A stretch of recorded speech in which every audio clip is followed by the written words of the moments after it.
Hey everybody, I'm Lisa the Holistic Groomer with more great tips for a naturally healthy pet and a naturally healthy you. And today I'm going to demonstrate a tapping round on your pet. So I suggest using a surrogate. Now if you watched my last video, which I'll link in the description box, I introduced you to TAB, which is touch and breathe method. And if you're going to put your hands on the animal itself to do these rounds, I suggest that rather than tapping on them. I just have not found any animals that really appreciate tapping other than horses. But smaller animals, no. And I've tested in so many dogs anyway in my grooming shop, and no, they do not want to be tapped on. So I use the touch and breathe method. It's the same thing going through the script, but just touching and taking a deep breath before you move on to each point. But my go-to really for animals is to use a surrogate. Now you can use yourself as a surrogate, especially if you're already a tapper, right? You know the points well and you can flow through it very easily. You just have to focus on them first and declare, set your intention that this is for them, and off you go. But you can also use a stuffed animal to represent your pet. And you probably don't have a tapping monkey in the house. But you can buy them online. They make tapping bears too. And they have the points already. You know, you can see he's got all these little hearts, so he's already got his points. But you can just pick a stuffed animal that represents the animal you're going to tap on. You want to make sure you get one that's big enough that you can work on it. Because if you have a teeny little stuffed animal, it's very difficult, and you're going to be dropping it and fumbling with it. So get one, preferably one that stands up. I got this right on Amazon, and one that's big enough for you to work with. And basically you're just setting your intention that this is for the animal, and you think of the animal, you bring them into your mind, into your consciousness, and you can you want to relax yourself with some deep breathing. Close your eyes, just ground yourself for a second, and then you can also imagine your heart connected to their heart. I imagine a cord, which is how we do animal communication. But that's all up to you. You can just focus on them and off you go.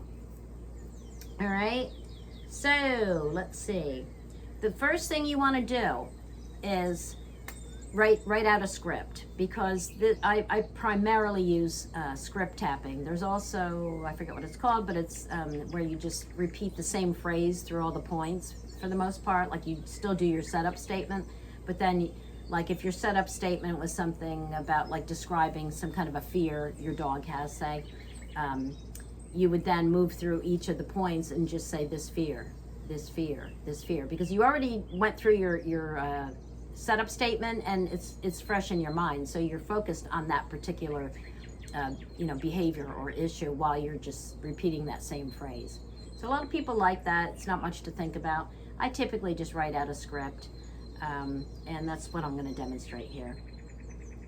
Okay, so you start every session, not every round, every session on the karate chop point, and it's on, well, here, you stay. Okay, so it's right here on your hand, right? So if you're doing it on yourself, there it is. But if you're using a stuffed animal, it's, outside of their hands. Now, I'm going to link this website in the description box too, because you can print out a picture of it has a dog, a cat, and a horse on that website. You don't have to print it. You could just bring it up on your device, right? And follow along that way. But you can see it has the points. So you can follow along with this while you're repeating your phrases. All right, so after your setup statement, which is the issue, the whole story as you think of it, as you see it, right? After you describe all of the stuff that you're wanting to fix, right? On the karate chop point, then you're going to move from point to point.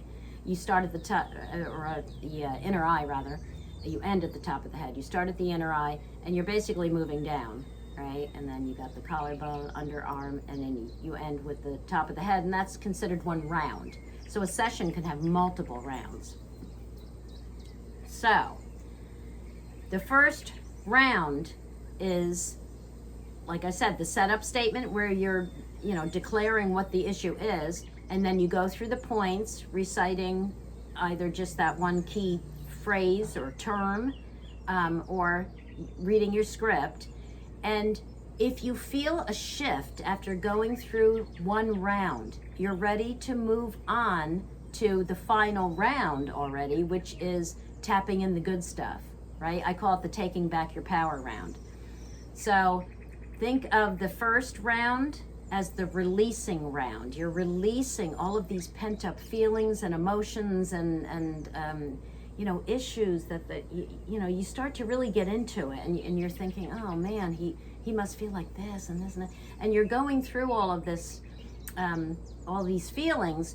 And then when you feel a shift, suddenly you feel lighter, you feel uplifted, you feel like, hey, wait a minute, I can do this, I can handle this. And that's when you're ready to tap in the good stuff. You can test whether the energy has shifted by your breathing. Try to take a deep breath at the beginning of this whole session, and you'll find that you're a little tight, right? Because you're thinking of the issue, the problem. You're going to be a little tight. You won't be able to fill your lungs completely, if that's what it feels like, and it'll feel different. And then all of a sudden, when you feel, I think it shifted, I think the energy shifted, test with your breath. Try to take a deep breath. It should be more relaxed. Your shoulders should be dropped. You feel like you're totally filling your lungs. That's how you know the energy has shifted. All right. So if there's any doubt, keep going. My motto in life generally is from Abraham Hicks. It's either a hell yeah or it's a no. So if there's any doubt as to whether or not you should act or move on or, whatever in anything you do, know that if there's any doubt, you're not ready to do it yet. Okay, so this is going to be for Oliver, my Jack Russell mix. He was rescued at age 6 months. He had been brought to a shelter, then he was put in a rescue, and this was in Texas, and then he was flown to Pennsylvania with other dogs to a different rescue location. Then he was in a foster home. I mean, he's been shuffled around, right? And he never had a home of his own. He didn't have the stability and the security. And because of that, or maybe that it contributed to his behavior anyway, he does have a fear of strangers. Now, it's not a horrible fear, but it's enough of a fear that he's uncomfortable. I can see he's uncomfortable, and he tends to bark and shrink. He tries to make himself small, you know what I mean? So he's not comfortable at all, and I would love for him to be more comfortable around strangers. So, like I said, if you're using a stuffed animal, you're going to start at the karate point. Another point I want to make is that you don't have to tap on both sides. You can tap only on one side. So then you have another hand free if you need one or whatever. But you don't have to tap on both sides at once. I'm probably going to in the video just to keep the monkey from falling over. But really, I would just do it like this. I would just tap with one hand. Maybe I'll try that for the video, because I think I can keep them upright. Okay, so let's see.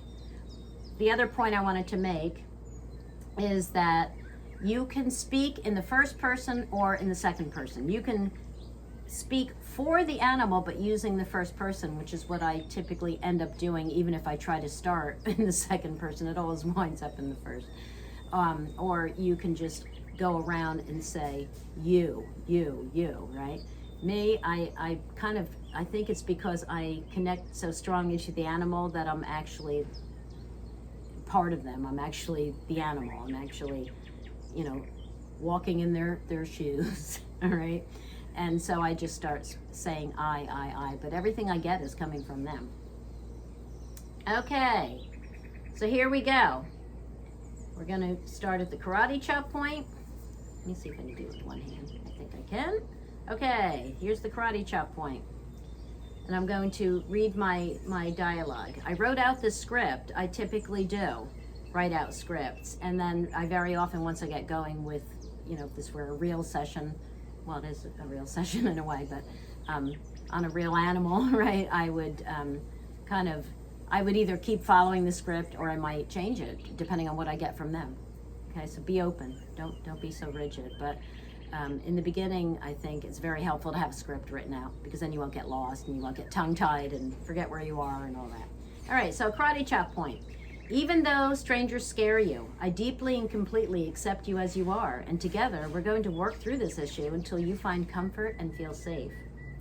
Now we go to the, yeah, I better do it with one hand. Yeah, it's hard for me to say, looking at the back of them. Okay, so then you go to the inner eye. You are so anxious around strangers, you forget that I'm right behind you. All of this anxiety, where does it come from? You react to your feelings because you don't know what to think about these big, strange people. They smell so funny and look at you strangely. What do they want? Are they going to take you away? They do weird things to you, like the vet does. You want to run away, but you can't. And then you go down to the collarbone. You make yourself as small as you can and as hard as you can, like you're building a protective shell. Underarm. You bark, but they don't leave. You want to disappear because you can't make them disappear. Final spot is top of the head. I think it's time to learn a new way. I know you're ready to try something new.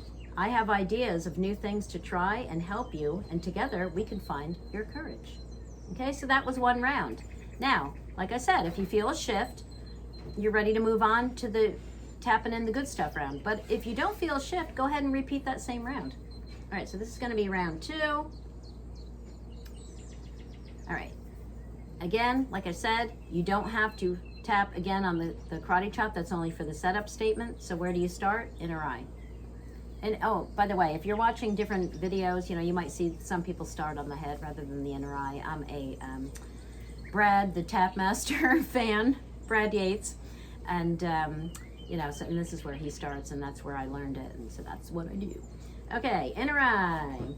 It's okay to relax. No one is going to take you. I'm right behind you. I've got your back. Somewhere inside you is a brave and courageous terrier. You come from a long line of survivors. I will send you calm energy. Feel my strong energy. Let it wrap around you. We're on this journey. I can really feel these if I try. We're on this journey through life together. You can lean on me. You are safe and protected, and I'm here to guide you. You look to me when you're not sure what to do. Look to me when you're not sure what to do. If I'm calm, you know you're safe. We've got this, Oliver. Together we're strong. We're a pack. There's safety in a pack. Now, I like to, when I work with animals, I typically end at the heart, and that's just, my intuition tells me to do that. So I always end the final round by tapping on the heart. Let's enjoy this trip through life. Let's explore, see all we can see, and do all we can do, and find all the fun that's hidden here. Life is an adventure, and we're ready. There it is. Okay, so any questions or comments, please leave them in the comment section below, and only nice comments, please. No, that's all I ever get. Anyway, thanks for watching, and I will see you in the next video where I'm going to introduce my absolute favorite method of connecting to the spiritual world, divination, all of that, and that is automatic writing. And yes, it is my primary method of animal communication. So stay tuned for that video coming up next week.